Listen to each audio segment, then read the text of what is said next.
Good day, everyone. I am Jamaica Balangon, and we are the Group 2, and we are here to present this case about the Philippine National Bank versus Court of Appeals General Rule number 126638 on March 2, 1999.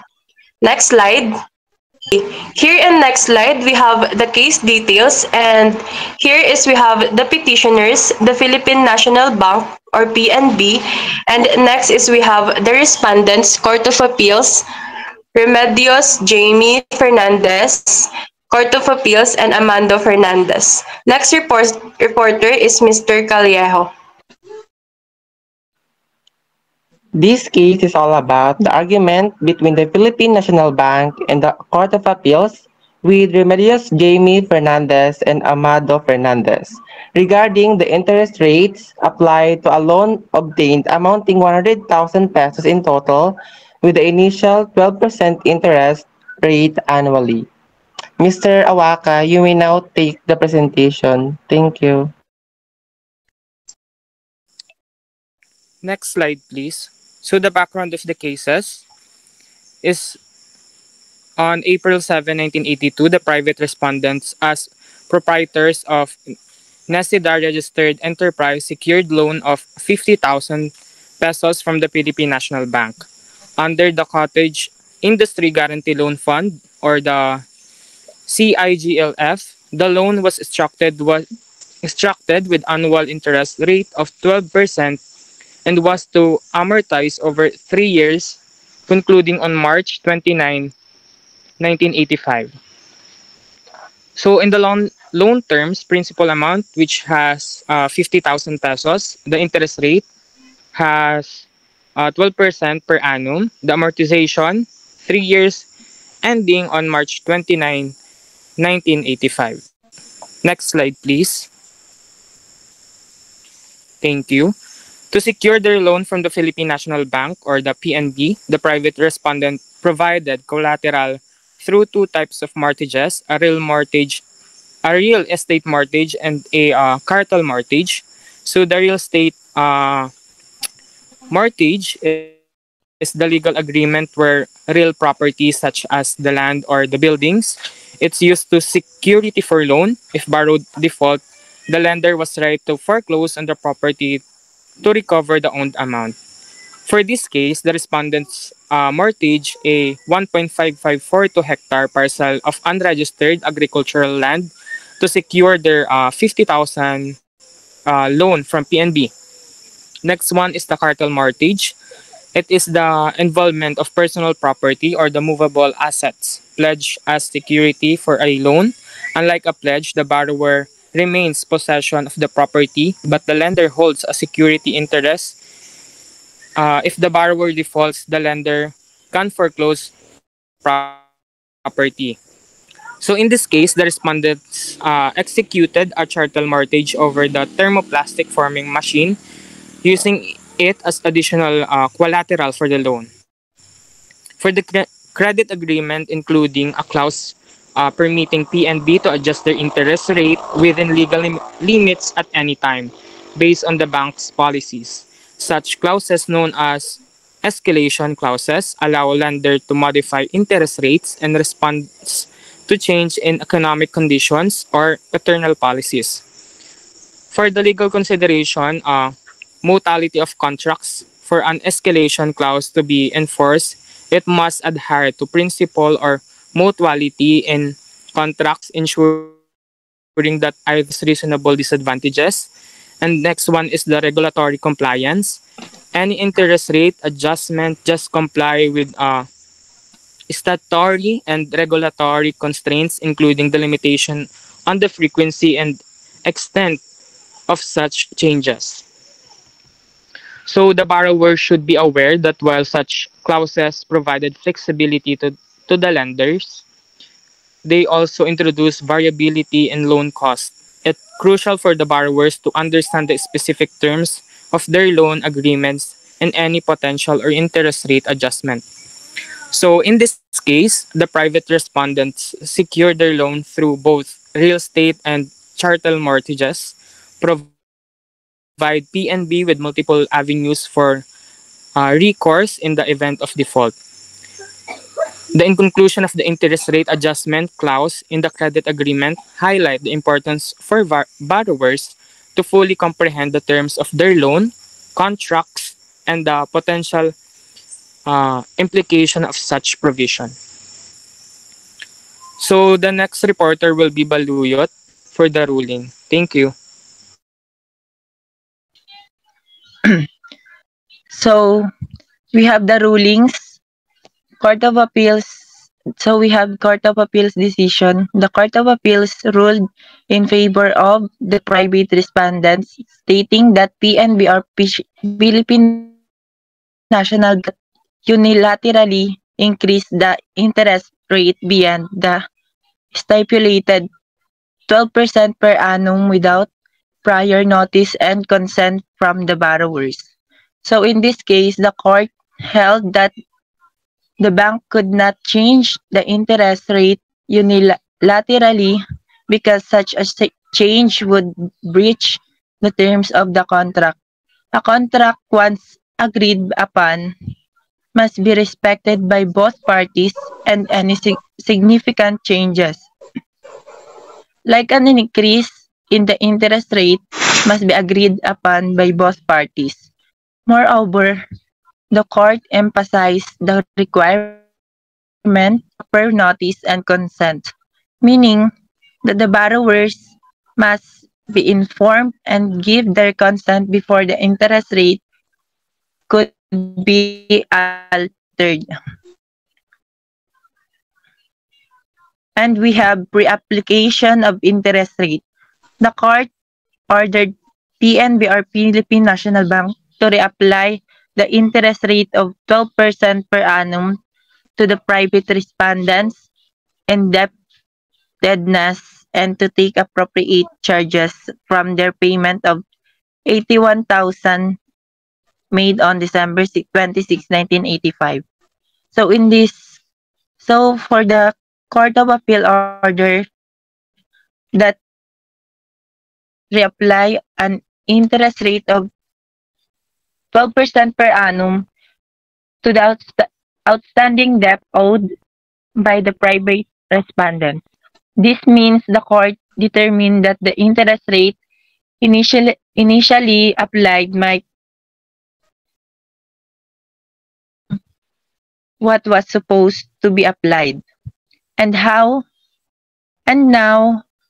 the bank must apply the correct rate moving forward.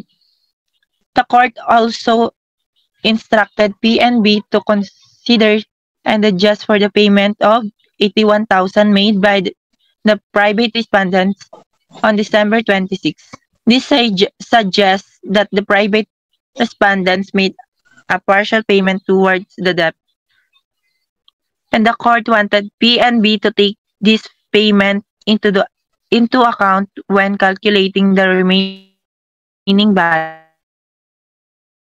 in relation to the interest rate and how much the respondents still owe. Next reporter is Mr. Kalungsod.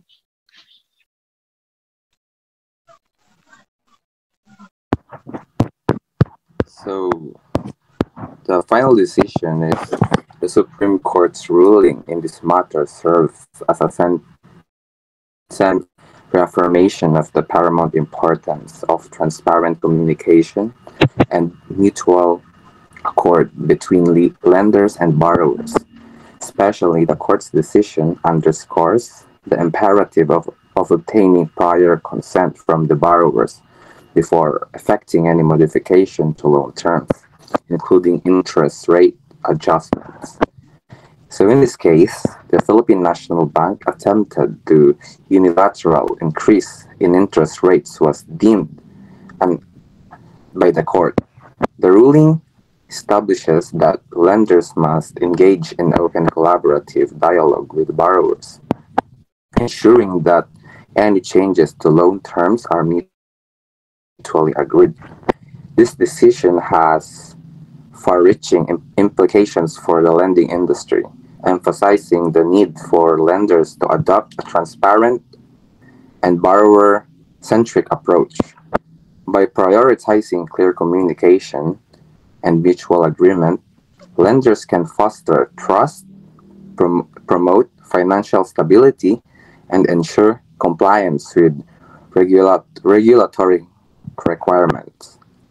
So ultimately, the Supreme Court's ruling constitutes a significant victory for borrowers' rights, reinforcing the principles of fairness, transparency, and accountability in lender-borrower relationship. So our presentation for this case, and thank you.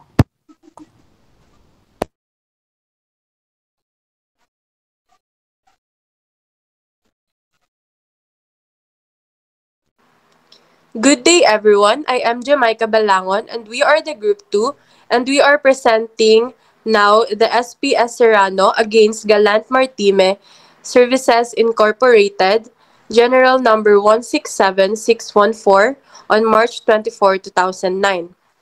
Next slide.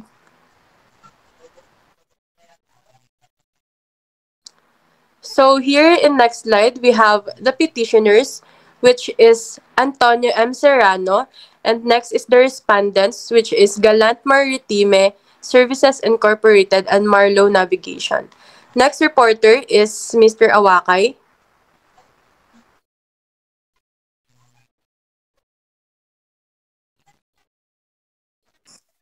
Thank you, Jamaica. And now for the overview of the case, Antonio M. Serrano, a Filipino seafarer, entered in the Philippine Overseas Employment Administration or the POEA approved contract with Gallant Maritime Service Incorporated and Marlow Navigation Incorporated Ltd to serve as chief officer for a duration of 12 months with a basic monthly salary of 1,400 US dollars.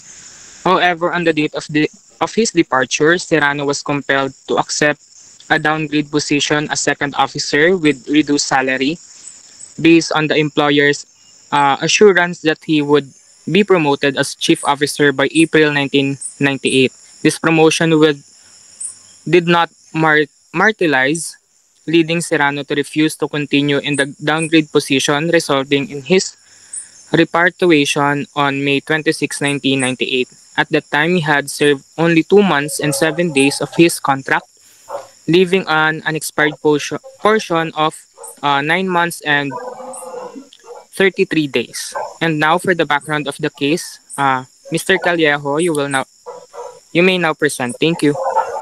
This is the contract Mr. Serrano and Gallant Maritime Services agreed upon. 12 months duration with the position of Chief Officer with a basic monthly salary of 1,400 US dollars and 48 hours per week, with the overtime of $700 per month, with the 7 days per month vacation leave. Next slide po. But since Gallant Maritime Services did not keep their promise to Antonio that they promote him back to chief officer by the end of April 1998, he received a total of 1,000 US dollars a month until he was sent back home to the Philippines on the 26th day of May 1998. Petitioner Antonio Serrano contracted was for a period of 12 months from March 19, 1998 up to March 19, 1999. But at the time of his departure on 26th of May 1998, he had served only 2 months and 7 days of his contract, leaving an unexpired portion of 9 months and 23 days. Petitioner Antonio Serrano filed a complaint against respondents for constructive dismissal and for payment of his monthly claims in a total of $26,000, 422 and 73 cents. Next, reporter po, Mr. Kalungsod.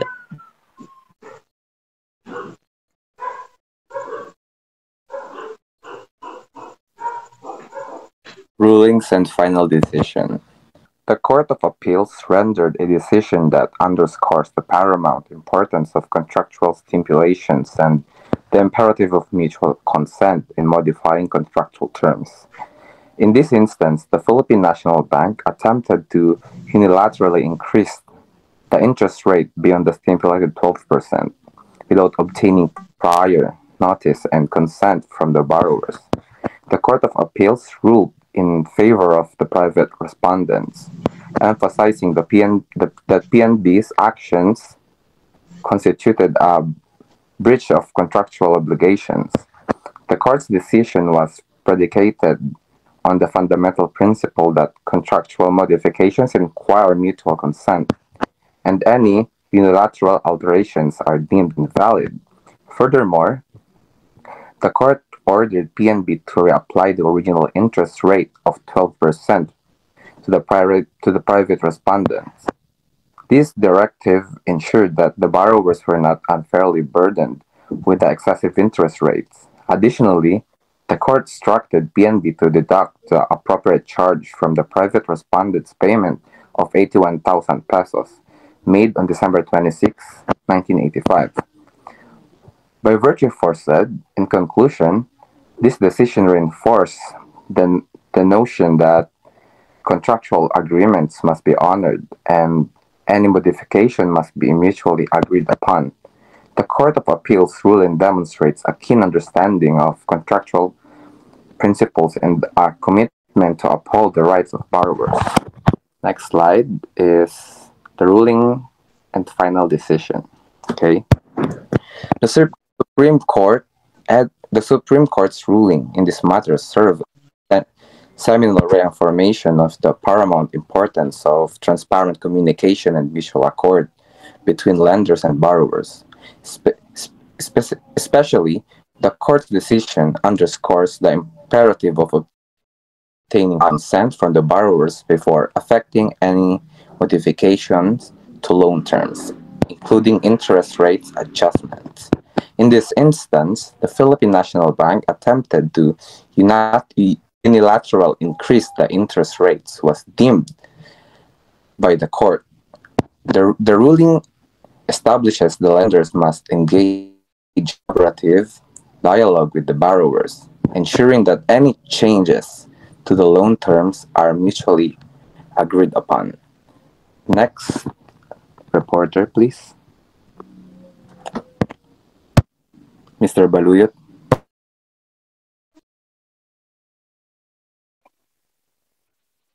So we have ruling and final decisions. Court of Appeals or CA. The CA upheld the NLRS decision but did not address the constitutional challenge. Next slide.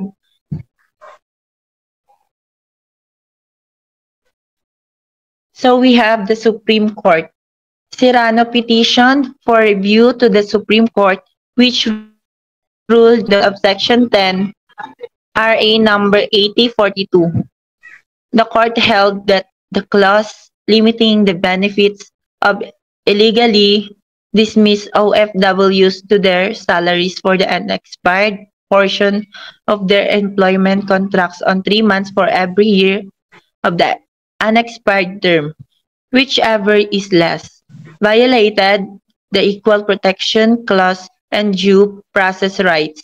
The court applied strict judicial scrutiny and found the clause discriminatory against OFWs with unexpired contracts of 1 year or more by unfairly limiting their claims, unlike local workers of OFW with shorter contracts.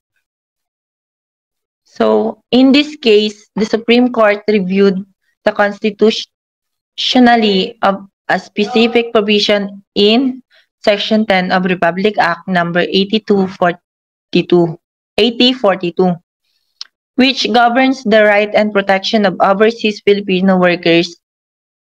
The provision in question limited the benefit of 4 OFWs who were illegally dismissed to either their salaries for the unexpired portion of their employment contracts or maximum of 3 months salary for every year of the unexpired term, whichever amount was less. The court ruled that this provision violated the Equal Protection Clause and due process rights under the Constitution. The rationale behind this ruling was the provision unfairly discriminated against OFWs whose contracts still had 1 year or more remaining. These workers were limited to much lower benefits compared to other workers, such as local employees or OFWs with shorter contracts who were not subject to the same restrictions. That's all, and thank you.